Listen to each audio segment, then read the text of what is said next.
So hello everyone, मेरा नाम धनंजय है और आप चैनल देख रहे हैं फिजिफिन। आगे बढ़ने से पहले सबसे रिक्वेस्ट होगा, चैनल को सब्सक्राइब कर लीजिएगा। इसमें मैं कॉर्पोरेट फाइनेंस और मार्केटिंग, सेल्स, ये सारी चीज़ें इन पे वीडियो बनाता हूँ। आज का छोटा सा टॉपिक है कि सेल्स स्ट्रैटेजी में कैसे कैसे कुछ चीज़ों को हम इंक्लूड करके अपनी कंपनी का, अपने प्रोडक्ट का सेल्स बढ़ा सकते हैं। सेल्स में याद रखिएगा, हमेशा एक नीड क्रिएट करनी पड़ती है और अपने आइटम को डिफरेंशिएट करना पड़ता है। कंपटीशन काफ़ी ज़्यादा है, क्रिएटिविटी काफ़ी आ गई है, लोग बहुत क्रिएटिव हो रहे हैं, लोग बहुत अट्रैक्ट कर रहे हैं अपने कस्टमर को डिफरेंट डिफरेंट तरीके से। आपको उनसे अपने आप को डिफरेंशिएट करना है, अलग करना है, पहली बात। और दूसरी बात ये होता है कि कस्टमर को आप एक नीड क्रिएट करिए। कस्टमर को वैल्यू तो देना ही पड़ेगा, बिकॉज बिना वैल्यू दिए आपका कस्टमर रिपीट कस्टमर नहीं बनेगा, दोबारा नहीं आएगा। तो कस्टमर को अगर आपको रिपीट करवाना है अपने पास, कस्टमर को आपको वैल्यू देना होगा, उसके साथ साथ कस्टमर को सर्विस और उनको एक कंफर्ट देना होगा, उनको एक रियलाइज कराना होगा कि जो प्रोडक्ट आप उसे दे रहे हैं उससे अच्छा प्रोडक्ट कहीं और नहीं है, जिस पैसे में आप दे रहे हैं उससे सस्ता प्रोडक्ट कहीं और उसे मिलेगा नहीं। वैल्यू फॉर मनी है और उसको इसकी बहुत ज़रूरत है। नीड क्रिएट करना पड़ता है। अगर आप नीड नहीं क्रिएट करेंगे तो कभी भी वो खरीदेगा ही नहीं। आप एक कंघी बेच रहे हैं तो आप बताइए कि कैसे आपका बाल बिखर जाते हैं और कैसे आप इसके बिना आपकी पर्सनालिटी में फ़र्क पड़ जाता है। आप कहीं जा रहे हैं और आपका बिल्कुल हाथ से आपने बालों को अपने सही कर लिया, लेकिन वो एकदम कायदे से नहीं हुए और इसकी वजह से आपका इंप्रेशन सामने वाले पे काफ़ी बुरा पड़ सकता है। आप उसे हेयर जेल बेच रहे हैं, उसे बताइए कि भाई आप कहीं भी उतर के जा रहे हैं, थोड़ा भी इधर उधर हो गया तो आपको प्रॉब्लम है, आपको बहुत अच्छा, आपकी पर्सनालिटी नहीं लगेगी और जेल लगाने से शाइन आ जाएगा और एकदम बिल्कुल आप जिस तरह से शीशे में सुबह देख के निकलेंगे अपने आप को, शाम तक वैसे ही रहेंगे। तो उसे नीड क्रिएट करनी पड़ती है। नीड क्रिएट करने के साथ साथ आपको थोड़ा थ्रेट भी देना पड़ता है। यानी अगर ऐसा नहीं हुआ तो ये, अगर ऐसा नहीं हुआ तो ये। आप अपने बच्चे को किसी स्कूल में एडमिशन दिलाने जा रहे हैं तो वहाँ पर रिसेप्शनिस्ट बोल रही है कि मेरे यहाँ बच्चे का ओवरऑल डेवलपमेंट कराया जाता है, केवल पढ़ाई नहीं कराई जाती है। तो यानी केवल पढ़ाई नहीं कराई जाती है बोल के उसने ये बताया कि सिर्फ पढ़ाई कराएंगे तो बच्चा आपका यही रहेगा, ओवरऑल डेवलपमेंट में आपका बच्चा लीडर बनेगा। केवल पढ़ाई ना कराई जाएगी, केवल पढ़ाई नहीं कराई जाएगी ये बोल के उसने अगल बगल के स्कूलों की बेइज्जती कर दी कि वहाँ तो सिर्फ पढ़ाई होती है। फिर उसने ये भी बोली कि हमारे यहाँ पढ़ाई भी बेस्ट होता है, हमारे यहाँ ओवरऑल डेवलपमेंट भी अच्छा होता है, स्पोर्ट्स में भी मेरा स्कूल बहुत आगे है, तो आपका थोड़ा इंटरेस्ट डेवलप होगा।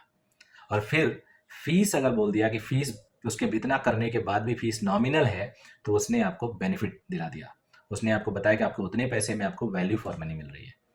सिमिलरली अगर आप किसी मार्केट प्लेस में जाते हैं और कोई प्रोडक्ट वहाँ से खरीदते हैं, अगर वहाँ पे एक सेल्समैन ने बोला कि अरे अभी ये प्रोडक्ट आया और इस पर ये सेल चल रहा है और उसका एक्चुअल प्राइस कुछ और है, उसको कट करके छोटा सा एक प्राइस दिया गया है, तो आपको लगता है कि एक फीलिंग आती है दिमाग में कि आपने ये प्रोडक्ट इतने सस्ते में ले लिया।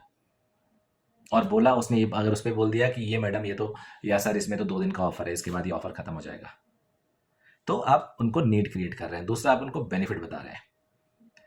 और उसके बाद एक और टेक्निक होती है सेल करने की कि बट यू आर फ्री। ये बट यू आर फ्री एक टर्म यूज कर लो कि चलिए मैं दिखाता हूँ लेकिन आप फ्री हैं, इसे आपका मन करे खरीदो या ना खरीदो। आप एक शॉप पे गए हो और पता चल रहा है कि कुछ साड़ियाँ हैं, कुछ कपड़े हैं जो बिल्कुल पैक्ड हैं, बहुत बढ़िया सील लगे हुए हैं। आप बोल रहे भैया आपका मन नहीं है लेने को, आप बोल रहे भैया नहीं नहीं ऊपर से दिखा दो, उसने पूरा फाड़ दिया उसको और दिखा दिया मैडम कोई बात नहीं, देखिए आप फ्री हैं ना लेने के लिए, कोई दिक्कत नहीं है। जैसे उसने बोल दिया but you are free not to choose, आपको लगता है कि यार कोई बात नहीं, चलो देख लेते हैं, कोई प्रेशर नहीं, अदरवाइज आपको प्रेशर होता आप देखते ही नहीं। अब काफ़ी हद तक चांस ये है कि उन सब में से एक आध आपको पसंद आ जाए। यानी प्रोबेबिलिटी जहाँ पे 0 थी बाहर से देख के आपको जाने की, अब वो प्रोबेबिलिटी उस शॉपकीपर ने, उस सेल्समैन ने बढ़ा ली। तो सिमिलरली अगर आप किसी को एक एम्पैथी दे रहे हो, किसी को एक पावर दे रहे हो, उसकी तरफ जा रहे हो, तो वहाँ भी सेल की टेक्निक बढ़ जाती है। फॉर एग्जाम्पल किसी को डिस्काउंट ऑफर करना है, अगर आपको किसी को डिस्काउंट ऑफर करना है तो आप उसे डायरेक्टली डिस्काउंट बोल दोगे तो चलेगा, अरे यार ये तो सबको देते हैं। आपने नेगोशिएशन के बाद बोला कि सर देखो मैं खुद चाह रहा हूँ कि आप इसको लीजिए, आप आए हैं, आपने इतना समय बिताया, लेकिन मेरे हाथ में ये नहीं है, अब मैं आपकी तरफ से कोशिश कर लेता हूँ। फिर वो फ़ोन किया या पीछे गया, थोड़ी देर में मस्ती में घूम घाम के आ गया और आपको बोला कि देखो सर चलो डन हो गया, चलिए खरीद लीजिए, आपकी बात हो गई है, बधाई हो। तो आपने उस बंदे को वो प्रोडक्ट बेच दी और उसको लगा कि मेरा ये फ़ायदा हो गया, ये तो मेरी तरफ है।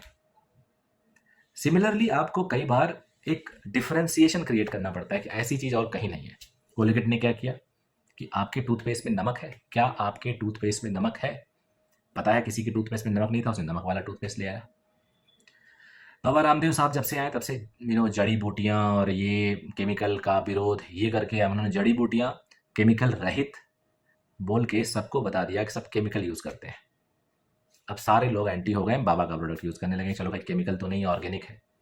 तो आपको थोड़ा सा डराना भी पड़ता है। किसी आप ऑर्गेनाइजेशन में हैं और वहाँ पे मान लीजिए आप एक स्कूल में फॉर एग्जांपल आपका किसी का बच्चा आया एडमिशन लेने और आपने बोला कि हमारे यहाँ तो डिसिप्लिन बहुत तगड़ा है, बाकियों की तरह नहीं है कि लड़के लड़कियां घूम रहे हैं, मस्ती कर रहे हैं, ड्रग्स यूज़ करते हुए पकड़े गए, क्लास बंक करते हुए पकड़े गए। यानी आपने एक तरह से पेरेंट के दिमाग में डर बैठा दिया कि वहाँ पे अगर आप जाओगे तो ये सारी चीज़ें हो सकती हैं, हमारे यहाँ नहीं है।